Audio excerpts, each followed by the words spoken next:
Hello friends, എല്ലാവർക്കും നമസ്കാരം. നിങ്ങളേവരും കാത്തിരിക്കുന്ന രേവതിയുടെയും സച്ചുടെയും ഇന്നത്തെ വിശേഷത്തിലേക്ക് എല്ലാ കൂട്ടുകാർക്കും സ്വാഗതം. എല്ലാവർക്കും നല്ലൊരു ദിവസം ആശംസിച്ചുകൊണ്ട് തന്നെ നമുക്ക് ഇന്നത്തെ വിശേഷത്തിലേക്ക് കടന്നാലോ? അതിനു മുമ്പായിട്ട് ആരെങ്കിലും നമ്മുടെ ചാനൽ ആദ്യമായിട്ട് കാണുന്നുണ്ടെങ്കിൽ ഒന്ന് സബ്സ്ക്രൈബ് ചെയ്ത് വെക്കണം. അതിനോടൊപ്പം മാക്സിമം എല്ലാവരും ഒരു ലൈക്ക് അടിച്ചിട്ട് വീഡിയോ കാണാൻ വേണ്ടി ശ്രദ്ധിക്കണം. അപ്പൊ നമുക്ക് നേരെ ഇന്നത്തെ വിശേഷത്തിലേക്ക് തന്നെ കടക്കാം. അല്ലെ, തുടങ്ങുമ്പോൾ തന്നെ കാണിക്കുന്നത് നമ്മുടെ ശ്രീകാന്തിനെയാണ്. അങ്ങനെ ശ്രീകാന്ത് ഇപ്പൊ തന്നെ വർഷേനെ വിളിച്ചിട്ട് പോകാൻ വേണ്ടി റെഡി ആവുകയാണ് കേട്ടോ. ചന്ദ്ര പറഞ്ഞു, മോനെ പോകരുത് മോനെ, ഒരിക്കലും മോൻ അങ്ങനെ പോകരുത്. മോൻ ഇവിടുന്ന് വർഷേനെയും കൂട്ടി എന്തിനു പോണം? ആ സച്ചി വായിക്ക് വരുന്നത് ഗോതയ്ക്ക് പാട്ടെന്നുള്ള രീതിയിൽ ഇങ്ങനെ പറയാറുള്ളതല്ലേ, നീ എന്തിനാ പിന്നെ അത് മൈൻഡ് ചെയ്യുന്നത്? പണ്ട് നീ അതൊന്നും മൈൻഡ് ചെയ്യില്ലായിരുന്നല്ലോ. പണ്ട് മൈൻഡ് ചെയ്യില്ലായിരുന്നമ്മേ. പക്ഷെ ഇപ്പൊ ഞാൻ മാത്രല്ല, എന്റെ കൂടെ വർഷയും കൂടെ ഇല്ലേ? ഒന്ന് ഓർത്തു നോക്കിയേ, ഇവിടെ വരുമ്പോ വർഷയ്ക്ക് റൂമില്ല, സച്ചി വീണ്ടും അങ്ങനെയൊക്കെ സച്ചേട്ടൻ വീണ്ടും അങ്ങനെയൊക്കെ പറഞ്ഞാൽ വർഷ അത് സഹിക്കുവോ? വർഷയ്ക്ക് അത് സഹിക്കാൻ പറ്റുമോ? അതുകൊണ്ട് എന്തിനാ വെറുതെ ഞാൻ ഇവിടെ നിൽക്കുന്നത്? ഒരിക്കലും അത് സച്ചേട്ടൻ ഇനി ഇഷ്ടപ്പെടാൻ പോകുന്നില്ല. അതുകൊണ്ട് ഞാൻ വെറുതെ എന്തിനാ ഒരു പ്രശ്നം ഉണ്ടാക്കണത്? എന്നെ വിശ്വസിച്ച് എൻ്റെ കൂടെ വന്ന പെണ്ണ വർഷ, അവളെ ഞാൻ എന്തിനാ വേദനിപ്പിക്കുന്നത്? അവളുടെ വീട്ടിലും മറ്റും പോയി താമസിക്കുകയാണെങ്കിൽ അതിന്റെ കാര്യമില്ലല്ലോ. അവൾ എവിടെ പോകാന്ന് പറഞ്ഞോ അവിടെ പോകും ഞാൻ. എനിക്കിനി വയ്യ എല്ലാവരുടെയും വായിലിരിക്കുന്നത് കേട്ട്. എനിക്കിവിടെ ഇനി പറ്റില്ല. എനിക്ക് വർഷേനെ വേദനിപ്പിക്കാനും പറ്റില്ല എന്ന് പറഞ്ഞപ്പോഴത്തേക്ക് പെട്ടെന്ന് ശ്രുതിയും കൂടെ ഇറങ്ങി വരികയാണ്. അങ്ങനെ നമ്മുടെ ശ്രുതി ഇതെല്ലാം കേട്ടു. അപ്പൊ ശ്രുതി പറഞ്ഞു, നീ എന്താ ശ്രീകാന്ത് ഇങ്ങനെയൊക്കെ സംസാരിക്കുന്നത്? ഞാനൊരു കാര്യം പറയട്ടെ, നീ ഇപ്പൊ ഇവിടെ നിന്ന് ഇറങ്ങി പോകുമ്പോ വർഷ എന്താ വിചാരിക്കാന്നറിയോ? നിനക്ക് ഇവിടെ നിൽക്കാനും അതുപോലെ സച്ചി പറയുന്നത് കേൾക്കാനും ഉള്ള ആ ഒരു കെൽപ്പില്ലെന്ന്, അവളെ ഈ വീട്ടിൽ നിർത്താനുള്ള കെൽപ്പില്ലെന്ന്. അപ്പം അവിടെ ആർക്കാ നാണക്കേട്? നിനക്കല്ലേ നാണക്കേട്? അപ്പൊ നമ്മുടെ ചന്ദ്ര പറഞ്ഞു, അങ്ങനെ പറഞ്ഞു കൊടുക്കും മോളെ, ദേ ഇവൻ പോവുകയെന്നാ പറയുന്നത്, എങ്ങനെയെങ്കിലും പിടിച്ചു നിർത്തന്റെ മോളെ എന്ന് പറഞ്ഞപ്പം ശ്രുതി ഓരോ കാര്യങ്ങൾ പറഞ്ഞ് നമ്മുടെ ശ്രീകാന്തിനെ ആശ്വസിപ്പിക്കുകയാണ്. സച്ചി ഇങ്ങനെ പറയാറുള്ളതാണല്ലോ, പിന്നെ വർഷയെ നമുക്ക് പറഞ്ഞ് മനസ്സിലാക്കിക്കാം. പിന്നെ അച്ഛനും അമ്മയും ഒക്കെ നിനക്ക് സപ്പോർട്ടായിട്ടല്ലേ നിൽക്കുന്നത്.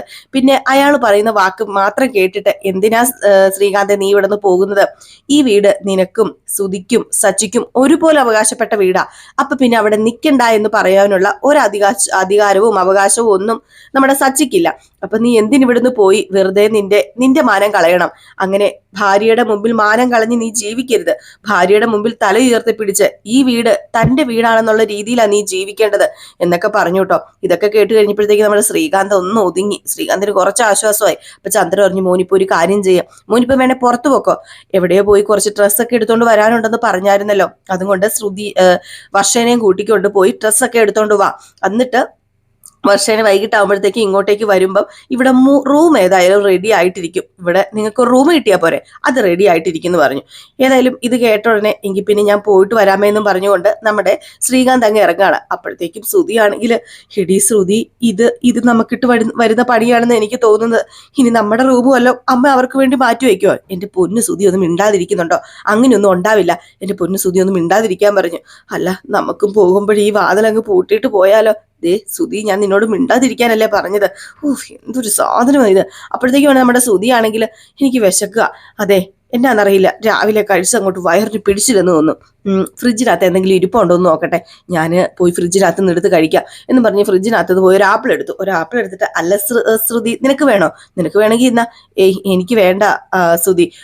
എങ്കിൽ പിന്നെ നിന്റെ ആപ്പിള് ഞാൻ കഴിക്കാം, സ്നേഹമുള്ള ഭർത്താവ് അങ്ങനെയാ എന്ന് പറഞ്ഞ് 2 ആപ്പിള് മാറി മാറി കടിച്ചോണ്ട് അങ്ങ് പോയി കഴിഞ്ഞപ്പോഴത്തേക്ക്, എൻ്റെ ഈശ്വരാ ഇതെന്താ ഇങ്ങനെ എന്ന് പറഞ്ഞ് നമ്മുടെ ശ്രുതി അവിടെ നിൽക്കുകയാണ്.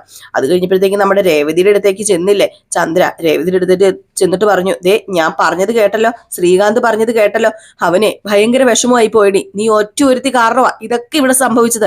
നീ കാരണം മാത്രം, നീ എന്നിവിടെ കാലെടുത്ത് കുത്തിയോ അന്ന് എനിക്ക് തലയ്ക്ക് ഭ്രാന്ത് പിടിച്ച് തുടങ്ങിയതാടി. ഞാനൊരു കാര്യം പറഞ്ഞേക്കാം, എൻ്റെ മക്കൾക്ക് സൗകര്യവും സമാധാനവും കൊടുക്കാതെ നീ ഇവിടെ ഇരുന്ന് കഴിഞ്ഞാലേ നിന്നെ ഞാൻ ഇവിടെ അധികകാലം പോർപ്പിക്കില്ല. കെട്ടിയോനില്ലാതെ ഉറങ്ങത്തില്ല പോലും അവക്ക്. എന്താടി നിനക്ക് കെട്ടിയോനില്ലാതെ കിടന്നാൽ എന്താടി പ്രശ്നം ഇരിക്കുന്നത്? കെട്ടിയോനെ കൊണ്ടേ നീ അങ്ങ് കിടക്കത്തുള്ളൂ. അയ്യോ, എന്നെ കൊണ്ടൊന്നും പറയിപ്പിക്കരുത്. മര്യാദയ്ക്ക് സച്ചിനെ വിളിച്ച് എന്താന്ന് വെച്ചാൽ കാര്യം പറഞ്ഞോണം. താക്കോൽ ഇവിടെ ഈ സമയം തന്നെ കൊണ്ടുവരാൻ പറഞ്ഞോണം.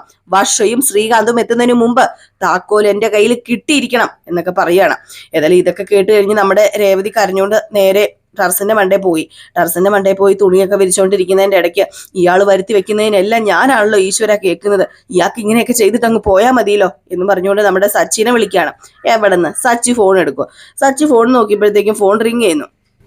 ഏതായാലും സച്ചി എടുക്കാതെ ഫോൺ കട്ടാക്കി. രേവതി ആണെങ്കിൽ ഇത് എന്താ ഫോൺ കട്ടാക്കി വിടുന്നത്, എന്റെ ഈശ്വര ഇത് എന്റെ ഒരു ഗതികേട് എന്നൊക്കെ പറഞ്ഞിങ്ങനെ നിന്നപ്പോഴത്തേക്കും മഹേഷ് പറഞ്ഞു, സച്ചിയുടെ കൂട്ടുകാരൻ പറഞ്ഞു, എടാ നീ എന്താടാ ഫോൺ എടുക്കാത്തത്, ഫോൺ എടുക്കടാ, എടാ നിന്റെ ഭാര്യയല്ലേടാ കിടന്ന് വിളിക്കുന്നത്, നീ എന്തിനാടാ ആ പെങ്കൊച്ചിനോട് ഇതുപോലെയൊക്കെ കാണിക്കുന്നത്, നിന്റെ ഭാര്യയല്ലേടാ അത്, ഓ അതെന്ത് ദ്രോഹമാടാ നിന്നോട് ചെയ്യുന്നത്. എന്റെ പൊന്നു മഹേഷ്, ഇത് എന്റെ ഭാര്യയോട് കാണിക്കുന്ന വാശിയല്ല, ഇത് നിനക്ക് പറഞ്ഞാൽ മനസ്സിലാവില്ല, വീട്ടിൽ അതുപോലെ പ്രശ്നമാണ് നടക്കുന്നത്. എന്താ നിന്റെ ഭാര്യയോട് അമ്മായിയമ്മ പോര് ചെയ്യാൻ തുടങ്ങിയോ, വീണ്ടും ചന്ദ്രമതി പ്രശ്നമാണോ? ചന്ദ്രമതി പ്രശ്നമാണോന്നോ, ചന്ദ്രമതിനേക്കാളും വലിയ പ്രശ്നമാണ് ഇപ്പൊ അവിടെയുള്ള രണ്ടെണ്ണങ്ങള് കേറി വന്നിട്ടുണ്ടല്ലോ. ആര്? നിന്റെ അനിയൻ ശ്രീകാന്തോ? ശ്രീകാന്ത് കെട്ടി ആ പെണ്ണു ലേശം വെളിവ് ആ പെണ്ണിന്റെ തലയിൽ കൂടെ പോയിട്ടില്ല, എന്തോ 10 പൈസ കുറവുണ്ട്, അതുപോലെയുള്ള കാര്യങ്ങളൊക്കെയാ വിളിച്ചു പറയുന്നത്. എടാ അവര് ചെറിയ പിള്ളേരല്ലേടാ, ചെറിയ പിള്ളേരാണോ പോയി കല്യാണം കഴിച്ചത്, ചെറിയ പിള്ളേരാണോ അവര്? ഞാൻ വീട്ടിൽ വെച്ചു പൊറപ്പിക്കത്തില്ല. ഞാൻ എന്ത് ചെയ്തെന്നറിയാമോ, താക്കോൽ ഇങ്ങെടുത്തോണ്ട് വന്നു. താക്കോലോ? എന്ത് താക്കോല്? അതെ, ഇന്നലെ ഞാനും രേവതിയും എവിടെയാ കിടന്നതെന്ന് നിനക്കറിയാമോ? രേവതി ഹോളിലും ഞാൻ ടെറസിന്റെ മുകളിലും, ഞങ്ങളുടെ റൂം അവർക്കെടുത്ത് കൊടുത്തേക്കുക. അയ്യോ അതെന്തിനാണെന്ന് ചോദിച്ചാൽ വേറെ റൂം ഇല്ലാത്തോണ്ട്. അയ്യോ എടാ, വേറെ റൂം ഇല്ലാത്തത് കൊണ്ടല്ലേ, അവർ ഈയിടെ വിവാഹം കഴിഞ്ഞവരല്ലേ, അപ്പൊ അതുകൊണ്ട് നീ കൂടുതൽ ന്യായീകരിക്കൊന്നും വേണ്ട. എന്റെ ഭാര്യ ഉണ്ടല്ലോ പാവം, അവള് രാവിലെ മുതൽ വൈകിട്ട് വരെ നിലത്ത് നിൽക്കാതെ ഓടി നടന്നാ പണി ചെയ്യുന്നത്. എന്നിട്ട് ആ പെങ്കൊച്ചിനെ പിടിച്ച് നിലത്ത് കിടത്താന്ന് പറഞ്ഞാല് ഞാൻ എവിടെയെങ്കിലും കിടക്കാം, എനിക്ക് എവിടെ കിടന്നാലും ഉറക്കം വരുന്ന വെക്കാം. പക്ഷെ എന്റെ ഭാര്യയോട് അങ്ങനെയൊക്കെ ചെയ്യുന്നത് ശരിയാണോടാ? എടാ അത് ശരിയാണോ? നീ ഒന്ന് ചിന്തിച്ചു നോക്ക്. ഏതായാലും ഞാൻ ഫോൺ എടുക്കില്ല, അവള് വിളിക്കുന്നത് താക്കോല് കൊടുക്കാൻ പറയാനായിരിക്കും. ഞാൻ ഫോൺ എടുക്കില്ല എന്ന് പറഞ്ഞുകൊണ്ട് നമ്മുടെ സച്ചി കിടന്നങ്ങോട്ട് തുള്ളുകയാണ്. ഏതായാലും ഇതേ സമയം പിന്നെ കാണിക്കുന്ന നമ്മുടെ ശ്രീകാന്തിനെയാണ്, വർഷേനെയാണ്. അങ്ങനെ വർഷ ഇങ്ങനെ ഡബ് ചെയ്തുകൊണ്ടിരിക്കുകയാണ് കേട്ടോ. വർഷ ഡബ് ചെയ്യുന്നത് ഏതോ ഒരു ഫാമിലി മാറ്റേഴ്സ് ഒക്കെ തന്നെയാണ്. അപ്പം വർഷ ഡബ് ചെയ്യുന്ന ആ ഒരു സെന്റൻസ് എന്ന് പറഞ്ഞു കഴിഞ്ഞാല്, ഞാന് നിന്റെ വീട്ടിലേക്ക് നിന്റെ കൂടെ വരികയാടാ, ഏതായാലും എനിക്ക് അവിടെ അങ്ങോട്ടേക്ക് വരണം, എന്നെ തനിച്ചാക്കരുത്, നമുക്ക് എല്ലാവർക്കും കൂടെ ഒരുമിച്ച് ജീവിക്കാടാ, കൂട്ടുകുടുംബത്തോടു കൂടി ജീവിക്കണത് എങ്ങനെയാണെന്ന് എനിക്ക് അറിയണം, നമുക്കിപ്പോ ആരുമില്ലല്ലോടാ, എന്നെ കൊണ്ടുപോടാ എന്നൊക്കെ പറഞ്ഞുകൊണ്ട് ഇങ്ങനെ സംസാരിക്കുന്ന ഒരു രംഗമാണ്. അപ്പൊ ഏതായാലും ഇതൊക്കെ സംസാരിച്ച് ഇറങ്ങിക്കഴിഞ്ഞ് വന്നപ്പോഴത്തേക്കും അവിടെ ഇരുന്ന ആ ഒരു ഡബ്ബിംഗ് മാസ്റ്റർ ചോദിച്ചു, അല്ല എങ്ങനെയുണ്ട് വർഷേ, പുതിയ ജീവിതമൊക്കെ സുഖമായിട്ട് പോകുന്നോ, പുതിയ വീടൊക്കെ എങ്ങനെയുണ്ട് ഭർത്താവിന്റെ? വീടൊക്കെ ഒരു കുഴപ്പമില്ലാതെയൊക്കെ അങ്ങ് പോകുന്നു, എങ്കിലും ഇപ്പൊ ഈ സിനിമയില് അല്ല ഈ ഡബ് ചെയ്ത പോലെയാ എന്റെ ഒരു അവസ്ഥ. ഡബ് ചെയ്ത പോലെയോ? ഒരു സീരിയലോ സിനിമയോ ഒക്കെ എടുക്കാനുള്ള കാര്യങ്ങൾ ആ വീട്ടിലുണ്ട്. എന്താ അമ്മായിയമ്മ പോര് തുടങ്ങിയോ? അമ്മായിയമ്മ പോരുണ്ടോ? എന്നോട് തുടങ്ങിയിട്ടൊന്നുമില്ല. പിന്നെ അവിടെ ഒരു വില്ലനുണ്ട്, ഒരു മെയിൻ വില്ലൻ. ആ വില്ലനുമായിട്ടുള്ള ഫൈറ്റാ ഇനിയിപ്പൊ എന്റെ ജീവിതം എന്നാ തോന്നുന്നത്. വില്ലനോ? വില്ലനും നായകനും നായികയൊക്കെ ഉണ്ടല്ലോ ഈ സിനിമയിലും സീരിയലിലും ഒക്കെ. അതുപോലെയൊക്കെ തന്നെ ഏട്ടാ എന്നൊക്കെ പറഞ്ഞിട്ട് അങ്ങ് ഇറങ്ങി പോവാണ്. ഏതായാലും ഇറങ്ങി ചെന്നത് നമ്മുടെ ശ്രീകാന്ത് ഡബ്ബിംഗ് സ്റ്റുഡിയോയുടെ മുമ്പിൽ തന്നെ നിപ്പുണ്ടായിരുന്നു. അപ്പോഴത്തേക്കും വർഷ ചോദിച്ചു, ഇതെന്താ ശ്രീകാന്ത് നീ ഇവിടെ നിൽക്കുന്നത്, എന്നെ കൂട്ടിക്കൊണ്ട് പോകാൻ വന്നാണോ? ഒന്ന് ഫോൺ കോൾ പോലും ചെയ്തില്ലല്ലോ, എന്താ ശ്രീകാന്ത് ഇത്, എനിക്ക് സർപ്രൈസ് തന്നാണോ എന്ന് ചോദിച്ചപ്പോഴത്തേക്കും, അത് പിന്നെ വർഷേ നമുക്കൊരു സ്ഥലം വരെ പോകണം, ഞാനൊരു ടൂർ പ്ലാൻ ചെയ്തിട്ടുണ്ട്. ടൂറോ? എങ്ങോട്ടേക്ക്? അയ്യോ ശ്രീകാന്ത്, എനിക്ക് നാളെയും മറ്റന്നാളും ഒക്കെ ഡബ്ബിംഗ് ഉണ്ട്, എന്നോട് ചോദിക്കാതെ എന്തിനാ ഈ ടൂറൊക്കെ പ്ലാൻ ചെയ്തത്? അത് പിന്നെ ടൂർ എന്ന് പറഞ്ഞാൽ ദൂരെയുള്ള സ്ഥലത്തൊന്നും പോകണ്ട, ഇവിടെ ഒരു റിസോർട്ട് ഉണ്ട്, നമുക്ക് ഇവിടെ അടുത്ത് പോയി 2-3 ദിവസം താമസിക്കാം. അടുത്ത റിസോർട്ടിൽ പോയി 2-3 ദിവസം താമസിക്കാനോ? എന്താ ശ്രീകാന്ത്, നിനക്ക് വീട്ടിൽ പോകണം, അച്ഛനെ കാണണം, ഏട്ടനെ കാണണം എന്നൊക്കെ പറഞ്ഞ് ഇപ്പൊ വീട്ടിലെത്തിക്കഴിഞ്ഞപ്പോ റിസോർട്ടിൽ പോകണമെന്നോ? എന്താ നീ പറയുന്നത്? അപ്പോഴത്തേക്ക് നമ്മുടെ ശ്രീകാന്ത്, അത് പിന്നെ വർഷേ എന്താ പ്രശ്നം? എന്താ ശ്രീകാന്തിന്റെ പ്രശ്നം? എന്തോ ഉണ്ടല്ലോ, എന്തോ നിന്നെ അലട്ടുന്നുണ്ടല്ലോ, അതെന്താന്ന് എന്നോട് പറ എന്നിങ്ങനെ പറഞ്ഞു. അപ്പോഴത്തേക്കാണ് നമ്മുടെ ശ്രീകാന്ത് പറയുന്നത്, അത് പിന്നെ വർഷേ നിനക്ക് എന്ത് തോന്നുന്നൊന്നും എനിക്കറിയില്ല, കാരണം നീ എന്നെ വിശ്വസിച്ച് ഇറങ്ങി പോന്നതാ, നിനക്ക് എന്റെ വീട്ടിലൊരു പരിഗണന കിട്ടുന്നില്ലെന്ന് അറിഞ്ഞാല് ഞാൻ തന്നെയല്ലേ അതിന് മുൻകൈ എടുക്കേണ്ടത്. എന്ത് പരിഗണന, എന്ത് കുന്തവ, എന്ത് കോപ്പ, ഒന്ന് പറഞ്ഞു തോലയ്ക്ക്. അത് പിന്നെ വേറൊന്നുമല്ല, സച്ചേട്ടന്റെ റൂം പൂട്ടി താക്കോൽ എടുത്തോണ്ട് പോയി, ഇനിയിപ്പം നമുക്കവിടെ വേറെ റൂമില്ല, അതുകൊണ്ട് നമുക്കവിടെ കിടക്കാൻ അസൗകര്യമല്ലേ, അതും പക്ഷെ നിനക്ക് പ്രത്യേകിച്ച്, നിനക്ക് എന്ത് തോന്നും? എന്താ ശ്രീകാന്തെ പറഞ്ഞത്? സച്ചി താക്കോല് പൂട്ടിയെടുത്തോണ്ട് പോയെന്നോ? ഓഹോ അങ്ങനെയാണോ? എന്റെ പൊന്ന് ശ്രീകാന്തൻ, നീ മന്ദബുദ്ധിയാണോ? ഞാൻ അറിയാൻ മേലാഞ്ഞിട്ട് ചോദിക്കുക. അതെ, നമ്മൾ ഒരു സ്ഥലത്തും പോകുന്നില്ല, ഒരു റിസോർട്ടിലും പോകുന്നില്ല, ഒരു ടൂറിനും പോകുന്നില്ല. നമ്മൾ പോകാൻ പോകുന്നത് വീട്ടിലേക്കാ. നമുക്കെന്നാ പിന്നെ നിന്റെ വീട്ടിലേക്ക് പോകാം. അല്ലേ പക്ഷെ എന്റെ വീട്ടിലേക്കോ? എന്റെ വീട്ടിലേക്കല്ല, നിന്റെ വീട്ടിലേക്ക്. പിന്നെ അവരങ്ങോട്ട് പറയുമ്പോഴത്തേക്കും ഇറങ്ങി വരാനും മാത്രം നമ്മൾ ഏതായാലും ഇന്ന് വൈകിട്ട് നിന്റെ വീട്ടിൽ തന്നെ പോകും, ബാക്കി വരുന്ന വഴിക്ക് വെച്ച് കാണാം. അങ്ങനെ ഈ വർഷം എന്നെ തോൽപ്പിക്കാന്ന് ആരും വിചാരിക്കണ്ട കേട്ടോ. ആരോ ഒരാൾ പറയുന്നത് കേട്ടിട്ട് വീട്ടിൽ നിന്ന് ഇറങ്ങി പോകാൻ നിനക്ക് എന്താ വട്ടാണോടാ? ഏതായാലും ഇപ്പൊ തൽക്കാലം നമുക്കൊന്ന് കറങ്ങി നടക്കാം, എന്നിട്ട് വൈകിട്ട് വീട്ടിൽ പോകാം എന്നൊക്കെ ഇങ്ങനെ പറയാം. ഏതായാലും നമ്മുടെ ശ്രീകാന്ത് പ്രതീക്ഷ പോലെയൊന്നും അല്ല വർഷ പറഞ്ഞത്. വർഷയ്ക്ക് ഇതൊക്കെ നിസ്സാരമായിട്ട് എടുക്കുന്ന പോലെയാണ് വർഷ പറയുന്നത്. ഏതായാലും പിന്നെ കാണിക്കുന്ന സീൻ എന്ന് പറഞ്ഞാൽ നമ്മുടെ ചന്ദ്രമതിയിലെ തന്നെയാണ്. അങ്ങനെ ചന്ദ്രമതി നേരെ വർഷയുടെ അടുത്തേക്കല്ലേ, സോറി, രേവതിയുടെ അടുത്തേക്ക് എന്നിട്ട്, എടി ഇതുവരെ നീ നിന്റെ കെട്ടിയോനെ വിളിച്ചില്ലേടി? ഇതുവരെ നീ നിന്റെ കെട്ടിയോനെ വിളിച്ചു പറഞ്ഞില്ലേടി? ഓഹോ, നീ വിളിച്ചു എന്ന് പറഞ്ഞ് നുണ പറയുന്നതായിരിക്കും അല്ലേ?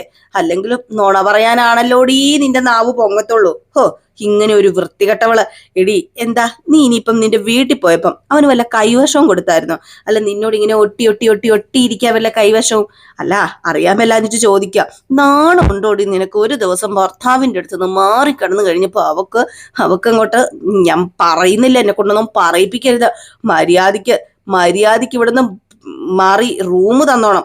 ഞാൻ ഒരു കാര്യം പറയാം, എന്റെ വർഷയും ശ്രീകാന്തിനും ഞാൻ അത്രയ്ക്ക് പരിഗണന കൊടുക്കുന്നുണ്ട്, അറിയാമോടി? എന്റെ പാവം കൊച്ച് ഇന്ന് എന്തുമാത്രം കരഞ്ഞിട്ടാ ഇവിടെ നിന്ന് ഇറങ്ങിപ്പോയതെന്ന്. അയ്യോ, അവൻ കരഞ്ഞപ്പോഴേ ഈ നെഞ്ചിലാഴി കൊണ്ടത്, ഈ നെഞ്ചില്. പിന്നെ നിന്നെ പോലെ തെരുവീന്ന് വന്നതോ ദരിദ്രാസം പിടിച്ചോന്നും അല്ല ആ വർഷ. അവള് AC റൂമിൽ കിടന്ന് വളർന്നവളാ. അവക്കൊരു റൂം ഇവിടെ കൊടുക്കില്ല എന്ന് പറഞ്ഞു കഴിഞ്ഞാലേ അവൾ ഈ വീട്ടിൽ നിന്ന് ഇറങ്ങിപ്പോയാൽ നിനക്കല്ലടി നഷ്ടം, എനിക്കാണടി നഷ്ടം. ഞാന് പ്രാർത്ഥിച്ചു കിട്ടിയ മരുമോളാ, കോടീശ്വരിയായ മരുമോള്. അമ്മ എന്തൊക്കെയാ പറയുന്നത്? അമ്മ ഒരു കാര്യം ഒന്ന് ചിന്തിച്ചു നോക്ക്. ഞാൻ എന്ത് തെറ്റാ അമ്മ ചെയ്തത്? ഞാൻ എന്തെങ്കിലും തെറ്റ് അമ്മയോട് ചെയ്തിട്ടുണ്ടോ? ചുമ്മാ എപ്പോഴും ഇങ്ങനെ എന്നോട് സംസാരിക്കാന്. ദേ നിന്റെ കള്ളക്കണ്ണീരും കൊണ്ട് എന്റെ അടുത്ത് നിൽക്കരുത്. ദേ നിന്റെ കള്ളക്കണ്ണീരെ നിന്റെ അമ്മായിയപ്പന്റെ അടുത്ത് കാണിച്ചാൽ ചിലപ്പം യേശുവായിരിക്കും. ഈ ചന്ദ്രയുടെ അടുത്ത് ഈ കള്ളക്കണ്ണീരൊന്നും ഏച്ചാൻ പോകുന്നില്ലടി. ഈ ചന്ദ്ര ആരാന്ന് നീ ഇതുവരെ അറിഞ്ഞിട്ടില്ല, ഈ ചന്ദ്രയുടെ തനി സ്വഭാവം നീ എന്താണെന്ന് ഇതുവരെ അറിഞ്ഞിട്ടില്ല എന്നൊക്കെ പറയാ. അപ്പൊ ഇത് നമ്മുടെ ശ്രുതിയും ഒക്കെ കേട്ടോണ്ട് നിൽക്കുകയാണ് കേട്ടോ. അപ്പോഴത്തേക്ക് ശ്രുതി ആണെങ്കിൽ നിന്ന് ഭയങ്കരമായിട്ടൊരു പുച്ഛിച്ചൊരു ചിരിയുണ്ടല്ലോ രേവതിനെ നോക്കി. അങ്ങനെ ഒരു ചിരിയൊക്കെ പാസ്സാക്കിയാണ് നിൽക്കുന്നത്. വല്ലാണ്ട് അങ്ങ് ആയിപ്പോവാ നമ്മുടെ രേവതി.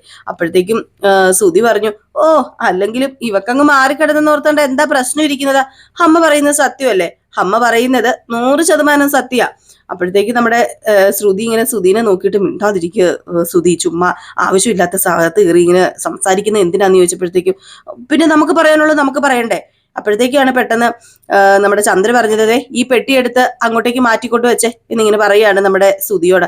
അപ്പൊ ശ്രുതി പെട്ടിയെടുത്തിട്ട് ശ്രുതിയോട് പറഞ്ഞു, ഓ രക്ഷപ്പെട്ടു, നമ്മുടെ റൂമിൽ കൊണ്ട് വെക്കാൻ പറഞ്ഞില്ലല്ലോ, അത് തന്നെ ഭാഗ്യം ശ്രുതി. ഇല്ലെങ്കിൽ ഇത് നമ്മുടെ റൂമിൽ അങ്ങനെ വെക്കാൻ പറഞ്ഞായിരുന്നെങ്കിലേ നമ്മൾ ഇന്ന് ടെറസിന്റെ മണ്ടയിൽ ഹോളിലൊക്കെ ആയിട്ട് കിടക്കേണ്ട ഒരു അവസ്ഥ വന്നേനെ.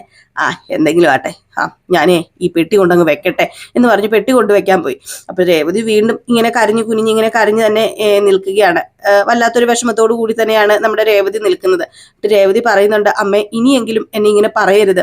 അമ്മ എന്നെ എന്ത് വേണമെങ്കിലും പറഞ്ഞോ, ഇതിന്റെ കൂടെ എന്തിനാ എന്റെ വീട്ടുകാരെയും കൂടെ പറയുന്നത്? എന്റെ അമ്മ എന്നെ നല്ല രീതിയിൽ തന്നെയാണ് വളർത്തിയത്, എന്റെ അമ്മ നല്ല രീതിയിൽ തന്നെ ഞങ്ങളെ എല്ലാവരെയും വളർത്തി വലുതാക്കിയത്, അല്ലാതെ ഞങ്ങളെ വേറെ ഒന്നും പറഞ്ഞു തന്നിട്ടല്ല വളർത്തിയേക്കുന്നതെന്ന് പറഞ്ഞപ്പോഴത്തേക്കും, പിന്നെ എന്നിട്ടാണല്ലോടി നീ നിന്റെ കെട്ടിയോനെയും കെട്ടിപ്പിടിച്ചോണ്ടപ്പോഴും ഇരിക്കാൻ നോക്കുന്നത്. ഇനി ഒരു സാമാന്യ മര്യാദ വേണം. വീട്ടിൽ ആരൊക്കെയുണ്ട്, വീട്ടില് എന്തൊക്കെയുണ്ട് എന്നൊക്കെ ആലോചിച്ചിട്ട് വേണം ഒരു ഭാര്യയും ഭർത്താവും ജീവിക്കാൻ. അതുപോലെയാണോടി നീ ഇവിടെ ജീവിക്കുന്നത്? ഓ സച്ചി അവനില്ലാതെ അവക്ക് പറ്റില്ല പോലും. വഷളത്തി, അല്ലാതെ പിന്നെ ഞാൻ എന്താ പറയുക? എടി നീ മര്യാദയ്ക്ക് സച്ചിനെ വിളിച്ചു പറയാൻ നോക്ക്. ഇല്ലെങ്കിൽ ദേ നീയും സച്ചിയും ഇന്ന് ഈ വീടിന് വെളിയിലായിരിക്കും. അറിയാലോ, നിന്റെ അമ്മായിയപ്പൻ ഇതൊക്കെ അറിഞ്ഞു കഴിഞ്ഞിട്ടുണ്ടെങ്കിൽ അദ്ദേഹത്തിന് സങ്കടമാകാൻ പോകുന്നത്, അദ്ദേഹത്തിന്റെ മനസ്സാ വിഷമിക്കാൻ പോകുന്നത്. അതുകൊണ്ട് നീ ഒന്ന് ഓർത്തോ, അദ്ദേഹത്തിന്റെ മനസ്സ് വിഷമിപ്പിക്കാതിരിക്കേണ്ട ഉത്തരവാദിത്വം നിനക്കാ ഉള്ളത്. ഈ പ്രശ്നം ഇവിടം കൊണ്ട് അവസാനിക്കണമെങ്കിൽ നീ ഇപ്പൊ തന്നെ സച്ചിനെ വിളിച്ചോണം. അമ്മേ ഞാൻ പറഞ്ഞല്ലോ സച്ചിയുടെ ഫോൺ എടുക്കുന്നില്ലെന്ന്. നിർത്തടി, നീ കൂടുതൽ അഭ്യാസമൊന്നും ഇറക്കണ്ട. മര്യാദയ്ക്ക് സച്ചിനെ വിളിക്കടി, മര്യാദയ്ക്ക് വിളിക്കാനാ പറഞ്ഞത്. അപ്പോഴത്തേക്ക് നമ്മുടെ രേവതി ചന്ദ്രയുടെ മുമ്പിൽ വെച്ചൊന്ന് വിളിക്കുകയാണ്. ഈ സമയത്ത് സച്ചി ഫോൺ എടുക്കുന്നില്ല. അമ്മേ കണ്ടോ അമ്മേ, ഫോൺ എടുക്കുന്നില്ല. ഓഹോ, അപ്പൊ നീ നേരത്തെ വിളിച്ചു പറഞ്ഞു കാണുമായിരിക്കും, എന്റെ മുമ്പിൽ വെച്ച് ഞാൻ വിളിക്കുമ്പം സച്ചിയേട്ടാ ഫോൺ എടുക്കരുതെന്ന്. അതുകൊണ്ടായിരിക്കും അവൻ മനഃപൂർവ്വം ഫോൺ എടുക്കാത്ത. ഇല്ലെങ്കിൽ അവൻ ഫോൺ എടുക്കാതിരിക്കത്തൊന്നുമില്ല. ഇത് മനഃപൂർവ്വം നീ ഇട്ട് കാണിക്കുന്ന വേലയാടി, നിന്റെ കുരുട്ടുബുദ്ധിയാടി. നീയേ സച്ചിനെ ഓരോന്ന് പറഞ്ഞു മയക്കി ചാക്കിലാക്കി വെച്ചേക്കല്ലേ. നീ വരയ്ക്കുന്ന വരയിലല്ലേ അവൻ നിൽക്കത്തുള്ളൂ, അങ്ങോട്ടോ ഇങ്ങോട്ടോ അവൻ മാറത്തില്ല.